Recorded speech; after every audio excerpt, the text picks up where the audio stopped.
نصلی علی رسول الکریم۔ میرے نبی نے فرمایا من سکت سلم ومن سلم نجا، جو خاموش رہا اس نے نجات پائی۔ من سکت سلم، جو خاموش رہا اس نے نجات پائی، اور جس نے نجات پائی وہ کامیاب ہو گیا۔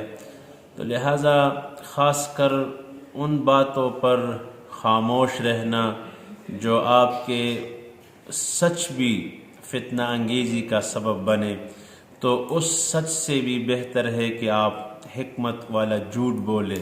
تو لہٰذا چھپ کر جانا، غلط باتوں پر سہ جانا، پی جانا، برداشت کر جانا، یہ اسلام کا بہت مضبوط رکن ہے۔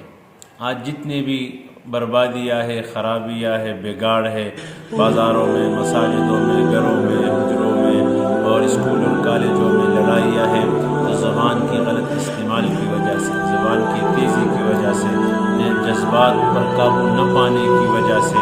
یعنی کہ میرے نبی نے فرمایا پہلوان کون ہے؟ ہمارے ذہن میں پہلوان کون ہوتا ہے؟ میرے نبی نے کیا فرمایا؟ پہلوان کون ہے کہ جو غصے کے وقت اپنے غصے پر قابو رکھے، یہ پہلوان ہے۔ وہ پہلوان نہیں جو اپنے مد مقابل کو بچاڑ دے۔ لہٰذا اپنے زبان پہ کنٹرول رکھنا، اپنے جذبات پہ کنٹرول رکھنا، اپنے زبان کو قابو میں رکھنا، اور ناگوار بات کو خوشی کے ساتھ برداشت کرنا، یہ اس سے جو مثبت اثرات پیدا ہوتے ہیں اس کے بعد میں پتہ چلتا ہے۔ تو لہٰذا خاص کر جوائنٹ فیملی میں اور جو مختلف اداروں میں لوگ کام کرتے ہیں جوائنٹ لوگوں کے ساتھ، اور میل فیمیل اور ہر قسم کے لوگوں کے ساتھ، تو اس میں زبان پر قابو رکھنا اور باتوں کو برداشت کرنا یہ اسلام کا بہت اہم رکن ہے۔